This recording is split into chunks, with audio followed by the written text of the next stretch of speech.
الحمد لله رب العالمين والصلاة والسلام على سيدنا محمد وعلى آله وصحبه ومن اهتدى بهداه إلى يوم الدين. أما بعد, dear brothers and sisters, this is lesson number 2 of our commentary or on our lesson that speaks about the Malikis from the Athari creed to the theological creed. So we're still speaking about how the situation was in North Africa and Andalusia, and how it was in the East, and how the Malikis in the beginning stood firm to the Athari creed. So most of the theological creeds were only in North Africa and Andalusia were only by some individuals that go to the East and come back with some new ideas, but they don't dare to spread it or write books about it or anything like that until we reach to the 4th and 5th century, Islamic century. So some Westerns, Maghribians, went to the East and they started speaking about philosophy and theology. And these opinions and ideas started spreading and influencing Maghribians. So we have three main travels that influenced the North Africans and Andalusians. We have first one is that there were Maghribians that went they went to Egypt, Syria, Iraq, Hijaz, and stuff like that. And some reached until Khurasan and those lands. And they took from them some jurisprudence and creed and stuff like that. So we have Faraj ibn Salam al-Qurtubi from Cordoba. He met al-Jahid, the well-known literature. And he was Mu'tazili. He was a Mu'tazili person. And he took from him his books.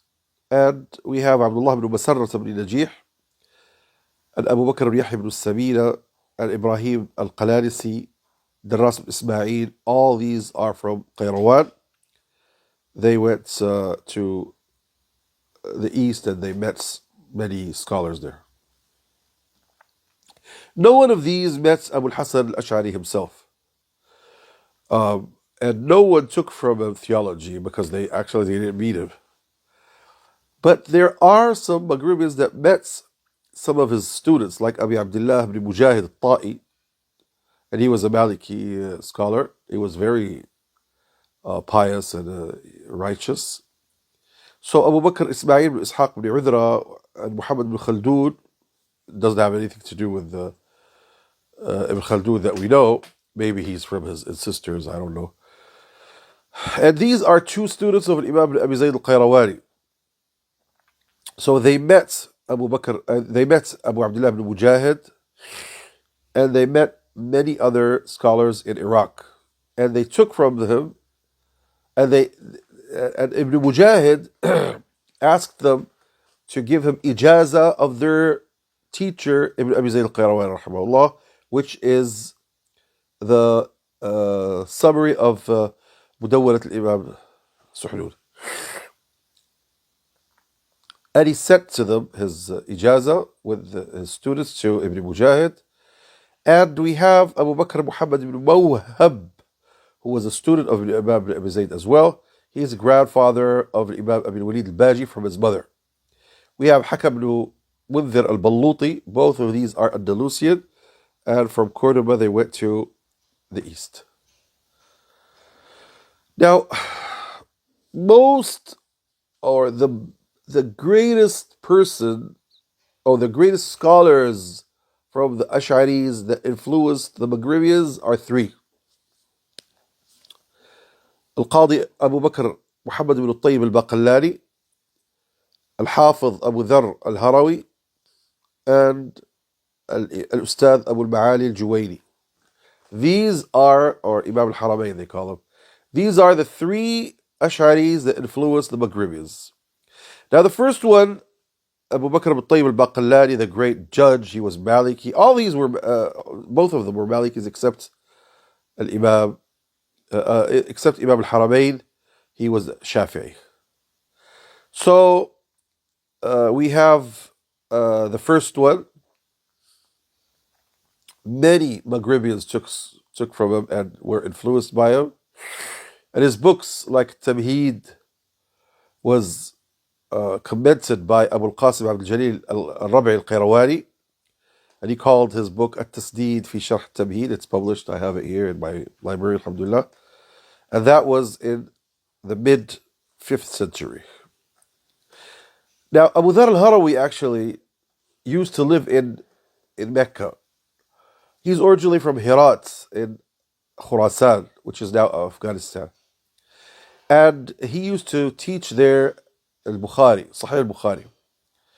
And so many people, they used to come, they used to take from him Sahih al-Bukhari, and they got influenced by his opinions.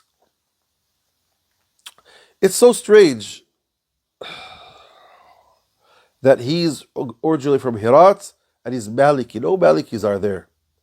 And he's Ash'ari. No Ash'aris were there.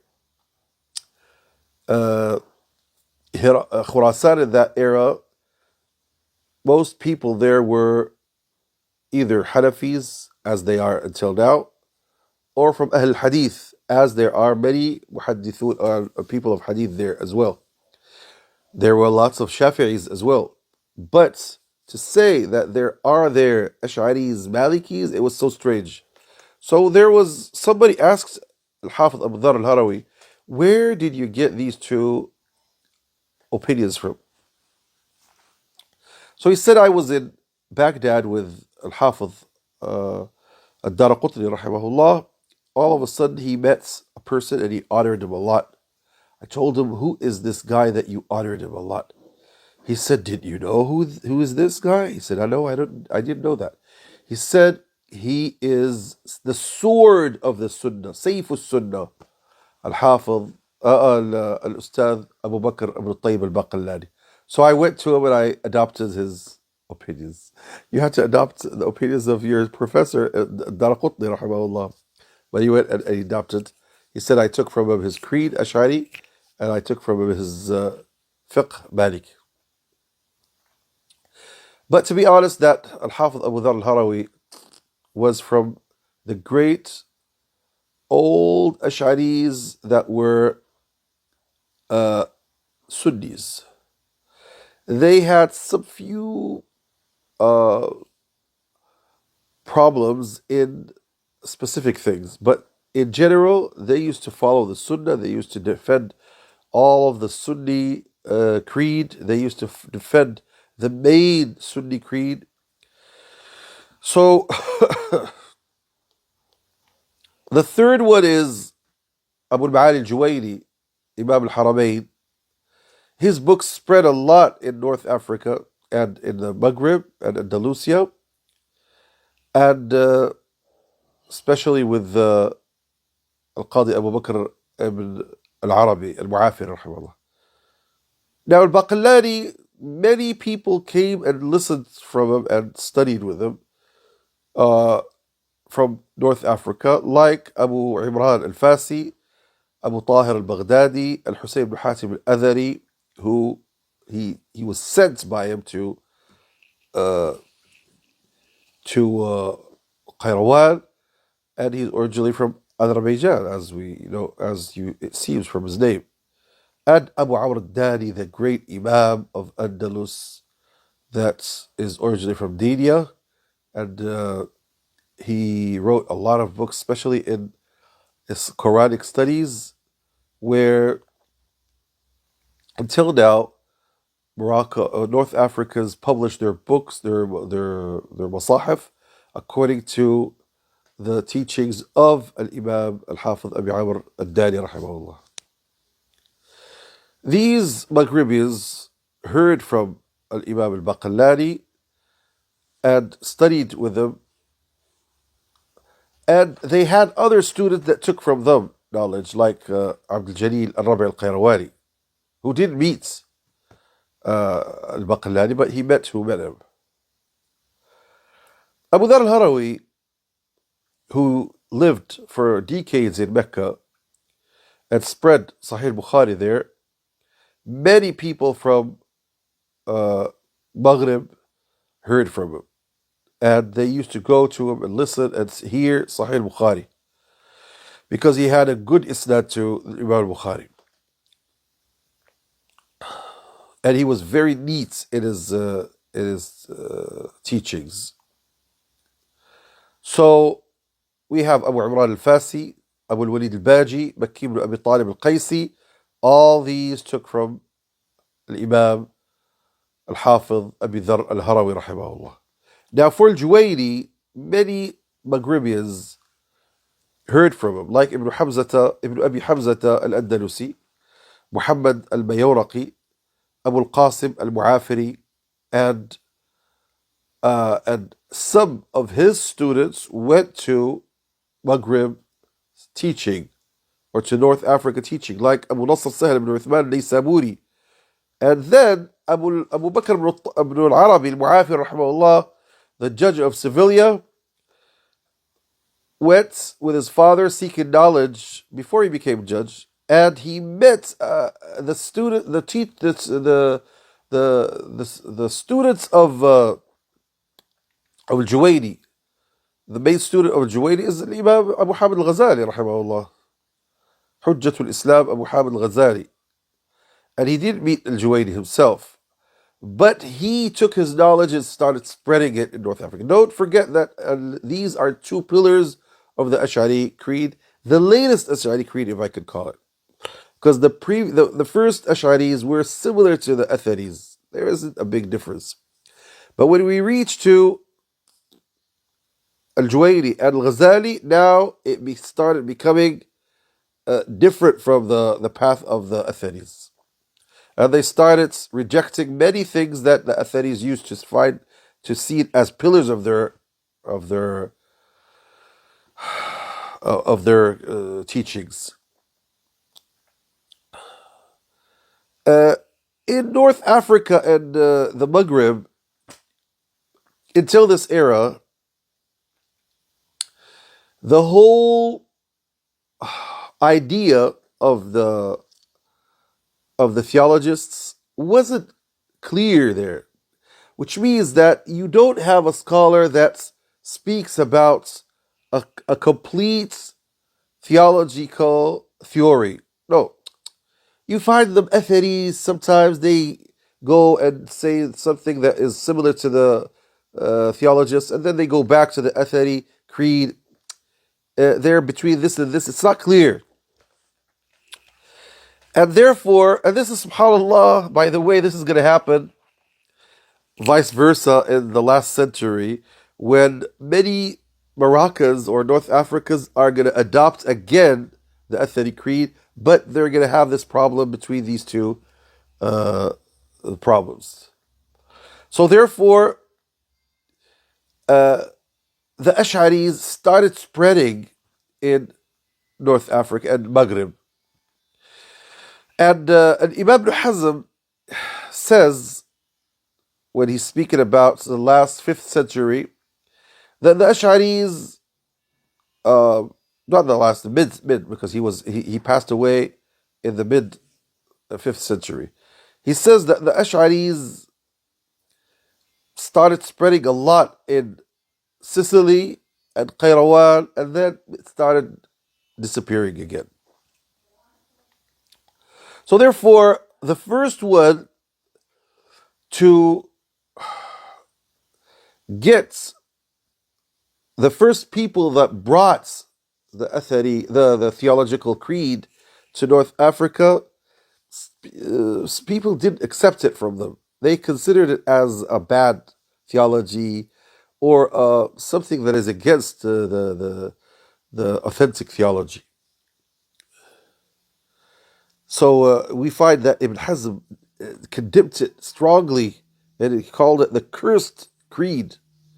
And we have a poem by Abu Muhammad Abdullah al-Qahtani al-Andalusi, who wrote a very harsh creed against the Ash'aris. And he called them zanadiqa, he called them bad words, actually. And Abdul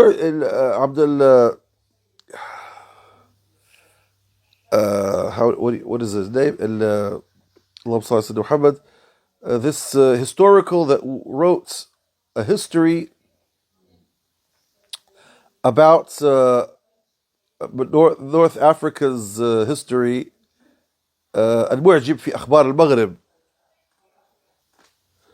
المعجب في تلخيص أخبار المغرب. That means the strange book that summarizes the news about North Africa or Maghreb, which can be Morocco or all North Africa, by Abdul Wahid ibn Ali al-Tamimi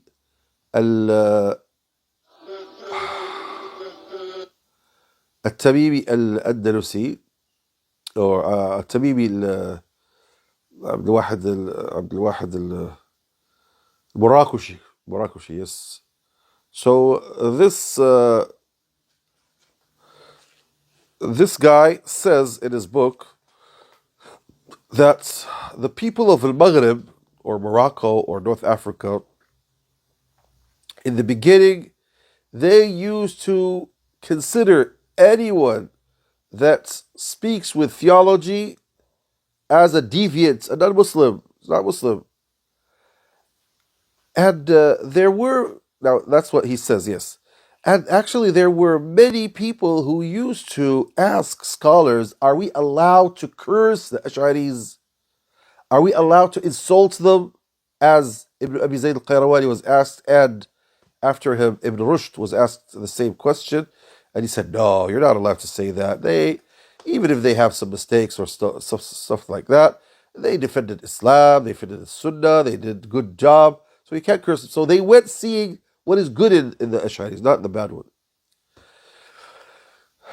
So this is what Sheikh is saying in his Sheikh al-Tarifi, as I'm now translating what Sheikh Tarifi is saying. I'm summarizing and translating what Sheikh Tarifi is saying in his introduction to his commentary on the Qayrawani Creed, which is called Al-Maghribiyya. Okay, now the beginning, the ancestors of the Malikis, they used to prove the attributes of Allah subhanahu wa ta'ala as it is understood from the language. And they say the way it is, it's something that we don't know. This is called tafweed al-kayf. What does tafweed mean? The word tafweed means I don't know, I give it back to you. That means they give it back to Allah subhanahu wa ta'ala. He's the one who knows, we don't know. Now, there are two kinds of tafweed. There are tafweed al-ma'na, which means we don't understand the meaning, and there's tafweed al-kayf, which means we don't know how the meaning is. We understand the meaning. When Allah subhanahu wa ta'ala speaks about, when He says, مَا مَنَعَكَ أَن تَسْجُدَ لِمَا خَلَقْتُ بِيَدَيَّ, what prevented you to prostrate to whom I created with my two hands? The Atharis believe that this is clear, that Allah subhanahu wa ta'ala created Adam with his two hands. But how are the hands? We don't know. They don't know. So they translate this word, what prevented you from prostrating to whom I created with my two hands?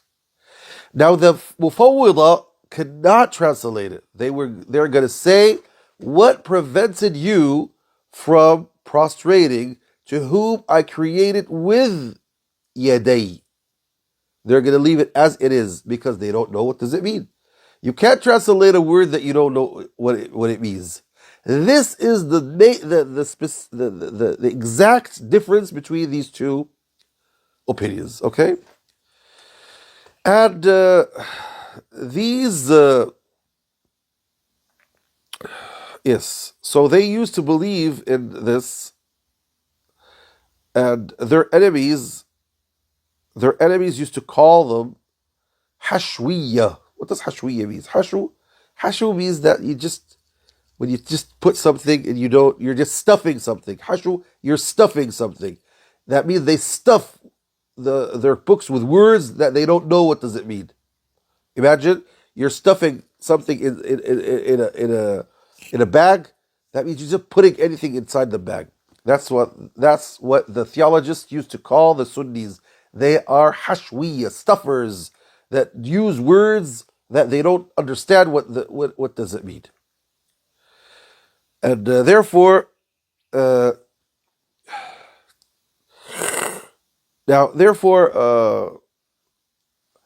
as years pass and go, and we become far from the days of the Salaf radiallahu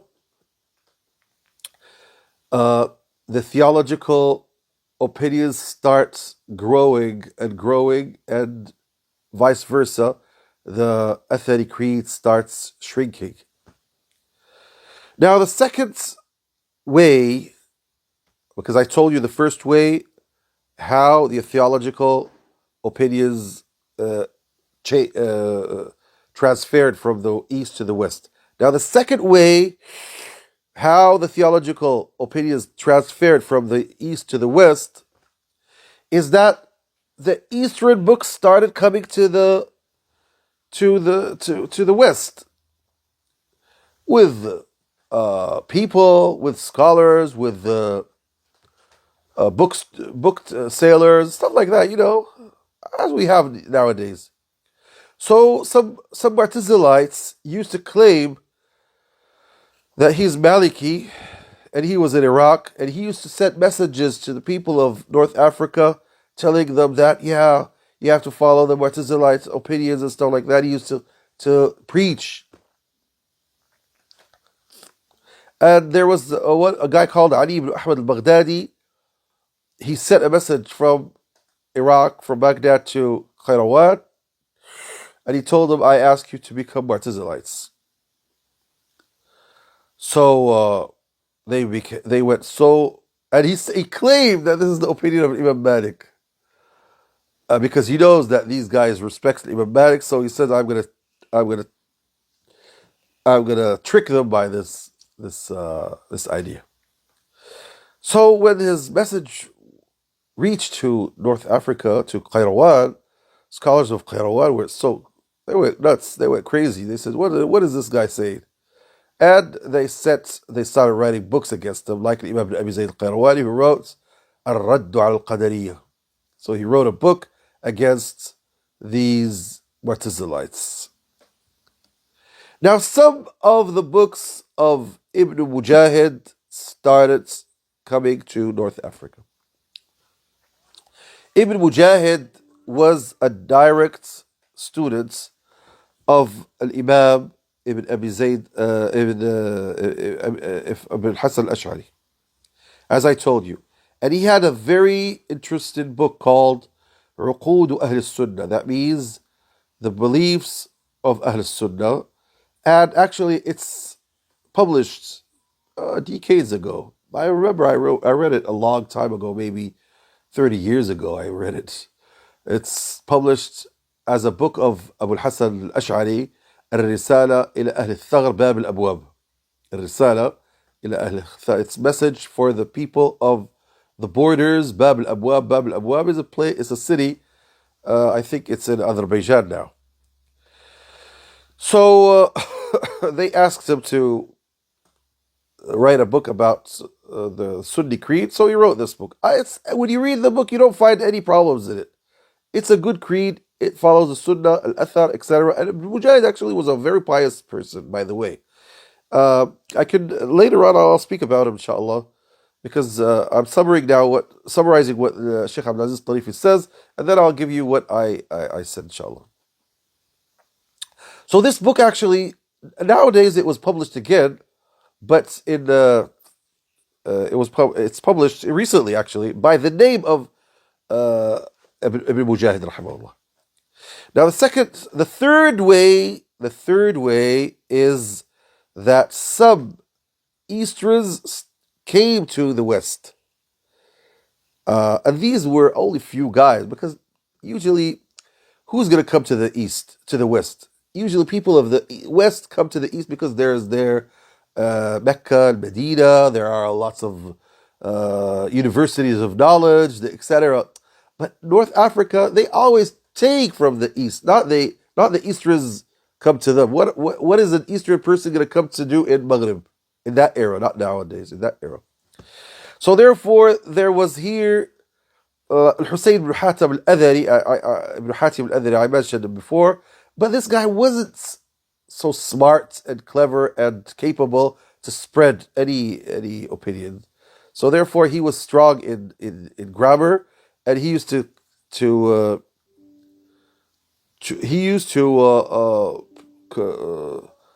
correct his teacher Abu Bakr ibn Tayyib al-Baqillani's books.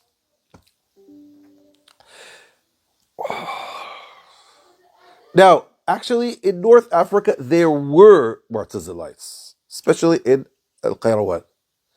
And they were strong a little bit because they had some authority by becoming judges, especially in the Aghlabi dynasty. And the Aghlabi dynasty was part of the Abbasid dynasty. And what happened in Baghdad happened in North Africa. So in the days of Mamun and his brother Al-Mu'tasim and then his son Al-Wathiq, they started trying people and asking them and forcing them to become Mu'tazila. So here, actually, Maimonides in his book Dala'il al-Ha'irin, I mentioned this book before. This book was written in Arabic. He wrote it in Arabic. I don't know is it translated to English or not, but he wrote it in Arabic, and he mentions the meaning of Dala'il al-Ha'irin means the signs of the confused person. That means, or the evidence for the confused person, or something like that. Which means that he wrote it to show many things that are in the Bible, make people confused. And actually, he adopted the Mu'tazili creed. He adopted Mu'tazili creed. He says in this book that theology, in the way of the Mu'tazilites, started between Muslims in North Africa, in the Maghrib.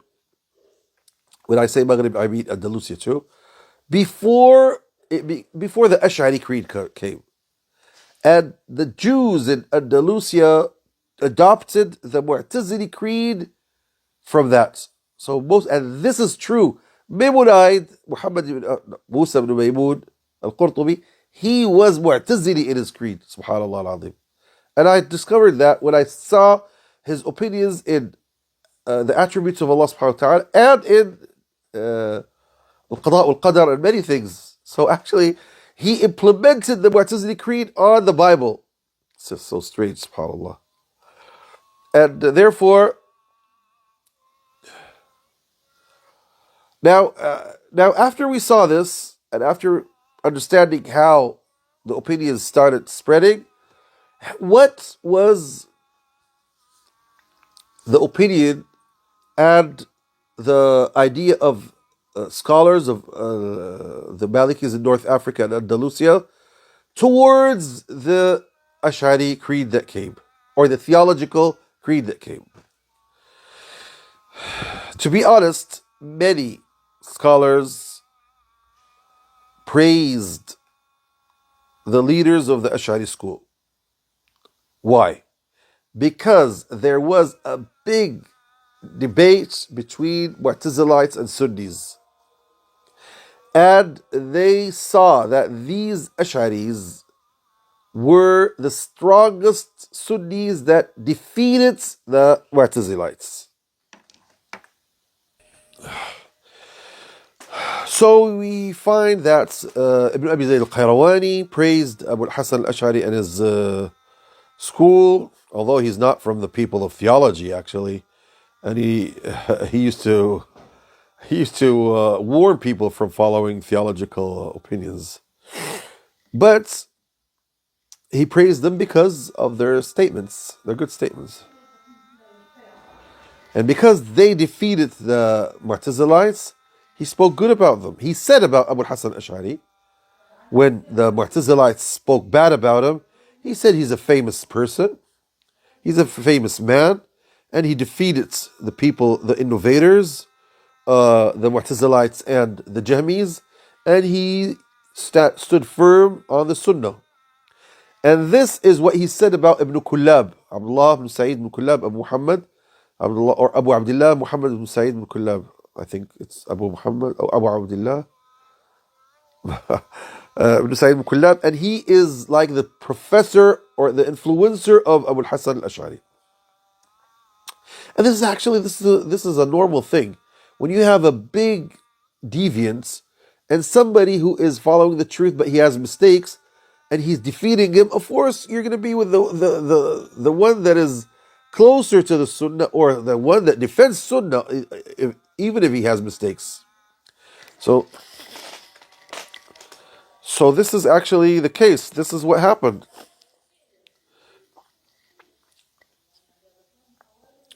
So scholars of Sunnah used to defeat and defeat the enemies of the Sunnah, praise anyone who's against them. This is what Imam Shaykh al-Islam Abu Uthman al-Sabuni rahimahullah, who has a great book of Sunni creed, and he used to speak good about Abu Mansur al-Baghdadi, who was an Ash'ari, and he was a theologist, because he used to defeat the Mu'tazilites, and he did a good job about that. So the same thing, what happened with Imam Abi Zayd al-Qayrawani and Abu al-Hasan al-Qabisi and others, great Imams, Maliki Imams, who were in North Africa. Imam Abi Zayd al-Qayrawani, he used to praise the way of Imam Malik and Imam Ahmad, and he used to say about Imam Ahmad ibn Muhammad ibn Hanbal is a great Imam that we follow, and he rejected this, something that he was speaking about, and anything Ahmad ibn Hanbal rejects, we reject it. That's it. So this means that he used to praise a lot Imam Ahmad ibn Hanbal, and praise a lot the way of Imam Malik rahimahullah. So because of what Imam Ibn Abi Zayd al-Qayrawani said about Abu Hassan al-Ash'ari, some people thought that he was Ash'ari. That's not true. And this is, subhanAllah, this was an old saying. Abu Nasr al-Wayli al-Sijzi rahimahullah, in his book الرد على من أنكر الحرف والصوت, who was speaking about Allah subhanahu wa ta'ala's speeches, and that it is with letters and voice in the way that suits the majesty of Allah subhanahu wa ta'ala. He was in the beginning of the 5th century. He said in his message that there are some Maghribians that used to say good things about the Ash'aris, like Ibn Abi Zayd al-Qayrawani and Abu Hassan al-Qabisi. And these are Imams of Sunnah. And we read what Imam Ibn Abi Zayd al-Qayrawani said in his Risala and his Jami', and other books, and what Abu Hassan al-Qabisi said in his belief. So this doesn't mean that these are Ash'aris. Ibn Abi Zayd al-Qayrawani proves all the attributes of Allah, and he speaks very good about all the Sunni creed. He defends it as it is. After that, the Maghribians started writing some books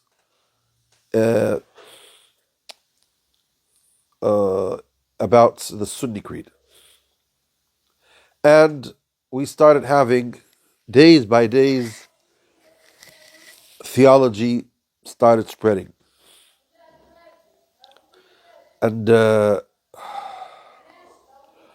some scholars that used to follow the Sunnah in the 4th and 5th century said some words that seem as the Ash'aris or others that he used to say, or it follows some of their branches of their opinions, but it's not a general case.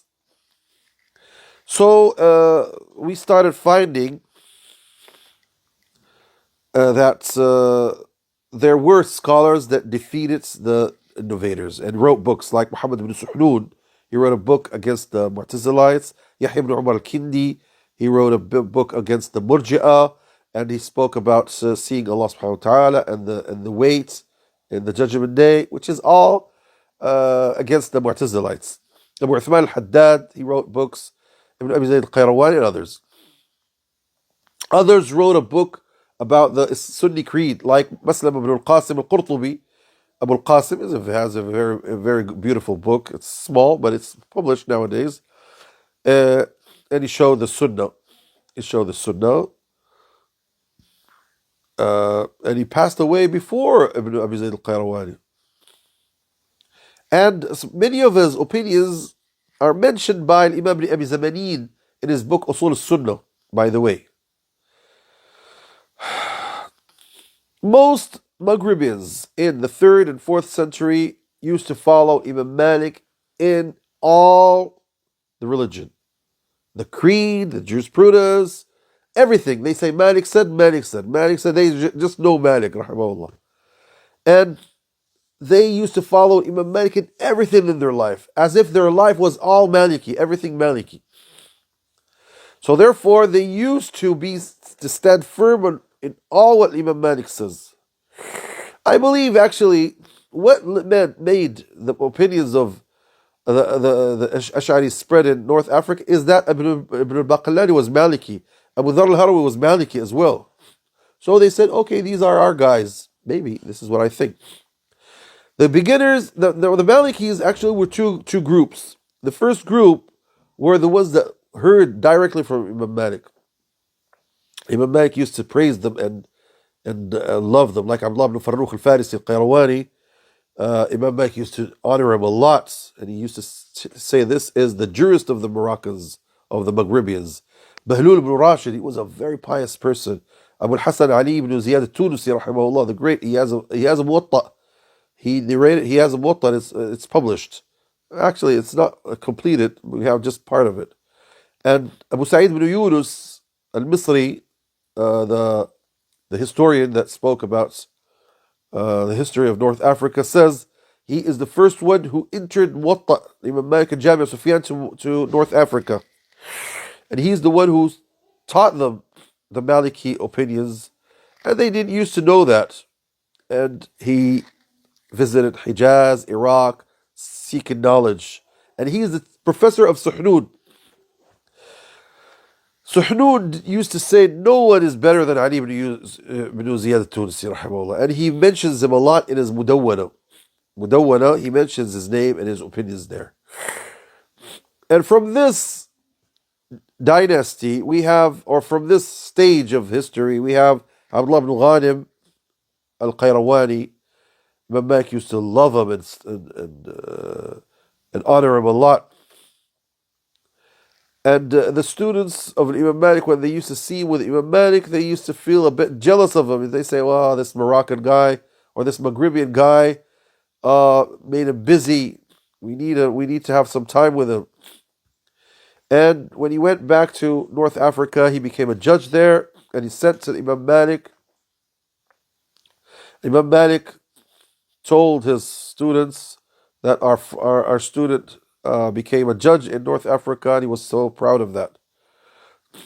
We have Al-Ghaz ibn Qais al-Umawi, al-Qurtubi, Siqlab ibn Ziyad al-Hamdani al-Qayrawani, Abu Ja'far, Musa ibn Muawiyah al-Sumaduhi. All these are great students of Imam Malik in Andalusia and North Africa.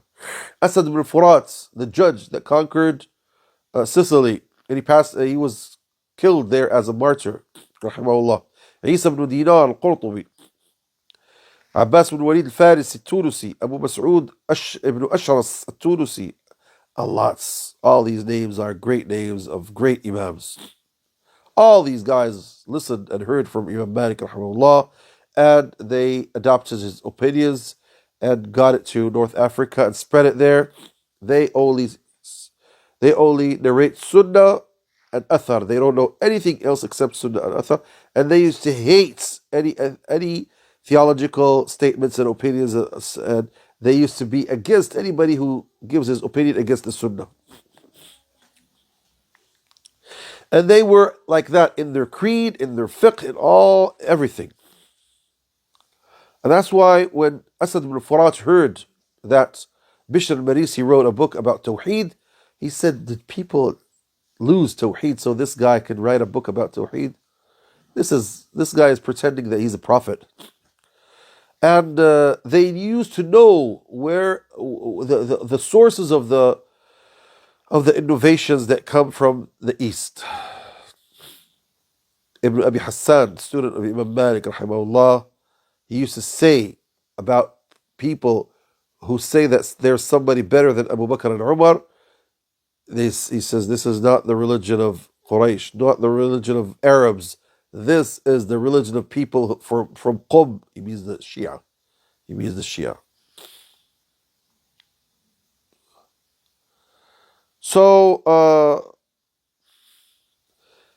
So let's stop here, inshallah, and continue next time. Thank you very much for being patient with me. Alhamdulillah, sallallahu alaihi wa sallam. Barakallahu feekum.